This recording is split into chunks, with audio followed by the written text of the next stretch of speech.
പുതുവൈപ്പിലെ IOCയുടെ LNG ടെർമിനലിനെതിരെ സമരം ചെയ്യുന്നവർക്ക് വീണ്ടും പോലീസിന്റെ ക്രൂരമർദ്ദനം. സ്ത്രീകളും കുട്ടികളും ഉൾപ്പെടെ നിരവധി പേർക്ക് പരിക്കേറ്റു. പരിക്കേറ്റ രണ്ടുപേരെ ആശുപത്രിയിലേക്ക് മാറ്റി. കഴിഞ്ഞ ദിവസം മന്ത്രി ജെ മേഴ്സിക്കുട്ടിയമ്മ നൽകിയ ഉറപ്പ് പാലിക്കാത്തതിൽ പ്രതിഷേധിച്ചാണ് ഇന്ന് വീണ്ടും സമരം ശക്തമായത്. LPG പ്ലാന്റിന് മുന്നിൽ സ്ത്രീകളും കുട്ടികളും അടക്കം നിരവധി പേർ കുത്തിയിരുന്ന് പ്രതിഷേധിക്കുകയാണ്.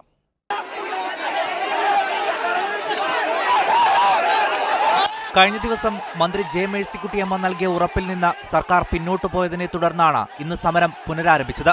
ഇന്ന് രാവിലെ പ്ലാന്റിൽ പോലീസ് സംരക്ഷണയിൽ നിർമ്മാണ പ്രവർത്തനങ്ങൾ തുടങ്ങിയതോടെ നാട്ടുകാരുടെ പ്രതിഷേധവും ശക്തമായി.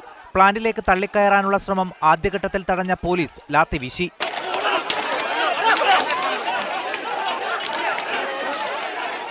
സ്ത്രീകളെയും കുട്ടികളെയും ഉൾപ്പെടെ പോലീസ് വളഞ്ഞിട്ട് തല്ലി. അടിയേറ്റ് പലരും നിലത്ത് വീണു. ചിലരുടെ തല പൊട്ടി. എന്നാലും സമരത്തിൽ നിന്ന് പിന്മാറാൻ അവർ തയ്യാറായില്ല.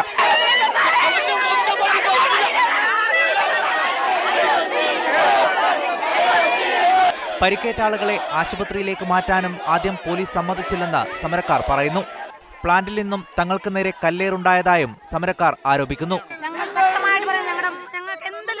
ഞങ്ങൾ ഈ സമരത്തിൽ പിന്മാറില്ല. IOCയുടെ പൂട്ടുന്നത് വരെ ഞങ്ങൾ എന്തായാലും ശക്തമായി തന്നെ സമരം ചെയ്യും. പോലീസ് നടപടി എത്ര കണ്ട് ക്രൂരമായാലും ഭീകരമായാലും സമരത്തിൽ തന്നെ ഉറച്ചു നിൽക്കാനാണ് സമരക്കാരുടെ തീരുമാനം. സമരം എത്രയും വേഗം ഒത്തുതീർക്കാനുള്ള ഒരു ശ്രമവും നടക്കാത്ത സാഹചര്യത്തിൽ പ്രതിപക്ഷത്തിന്റെ രാഷ്ട്രീയ പിന്തുണയും സമരത്തിന് ഏറിവരുന്ന കാഴ്ചയാണ് കാണാൻ കഴിയുന്നത്. ക്യാമറ പേഴ്സൺ ഉമർ ഗുൽമോഹറിനൊപ്പം യു ഷൈജു, മീഡിയ 1, കൊച്ചി.